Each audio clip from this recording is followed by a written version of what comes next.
Auth 2.0. Welcome to Listen and Learn. Auth 2.0 Authentication. Clear exam ready explanation. What Auth 2.0 actually is. Despite what many call it, Auth 2.0 is an authorization framework, not strictly an authentication protocol. The goal: let one application access the user's data in another system without giving it the user's password. Typical example: sign in with Google, Microsoft, Facebook, and let an app read your email or profile. For Security Plus style wording, Auth 2.0 provides delegated authorization using tokens. The four main roles. Know these terms cold, they are exam favorites. Resource owner, the user who owns the data. You, as an example. Client, description, the app that wants access. A third party calendar app, for example. Authorization server, issues tokens after user approval. Accounts.google.com. Resource server, hosts the protected API data, Google Calendar API. The dance, user authorizes client, authorized authorization server, issues token, client calls resource server. Key tokens in Auth 2.0 1.1. Access token, short-lived, sent with each request to the resource server, often authorization header, bearer. If stolen, attacker can use it, bearer token. Point 2. Refresh token, long-lived, stored securely, used to get the new access token when the old one expires, often only used by trusted server-side apps. Point 3. Authorization code, temporary code returned to the client after the user approves access, exchanged for an access token and may be refresh token, not the same as the access token itself.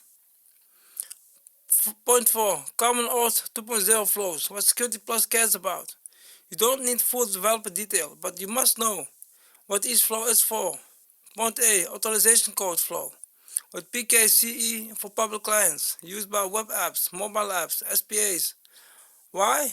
Most secure for user-facing apps. Process simplified. Point 1. The client redirects the user to authorization server. Point 2. The user logs in and consents.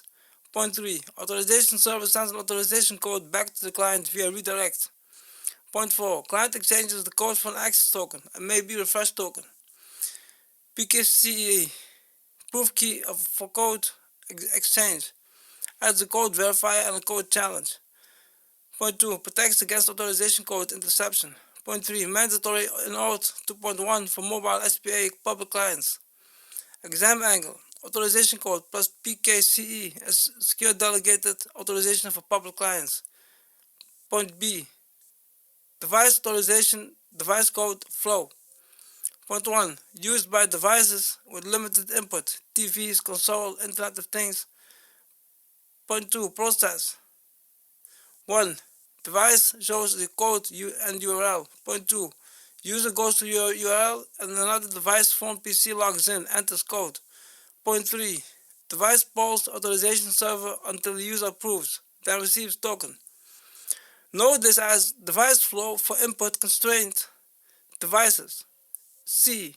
Point C. Implicit flow, important only because it's deprecated. Point 1. Tokens, returned directly in the URL fragment to the browser. Point 2. No longer recommended. Auth 2.1 deprecates it. Due to security issues, tokens in URL easy to intercept. Exam angle, if you see deprecated due to security risks, then implicit flow. Think implicit flow. Point 5. Security controls and exam friendly points. These are the phrases cert exams love. Point 1. Scopes. Point 1. Define what the app can do. Read only, read write, specific resources. Point 2. Implement least privilege. 3. Point 3. State parameter. Point 4. Random value included in the request and checked on return. Point 2. Protects against CRF, cross-site request forgery, and auth flaws. Point 1. Point A. Token storage. Point 1. Access tokens must be stored securely. Point 2. Best practice HTTP only. Secures cookies less exposed to XSS. Point C, token validation. Point 1, resource server validates token on each request. Signature, expiry, issuer, audience. Point 6, how to turn this into a short, clear video. Okay, we're done.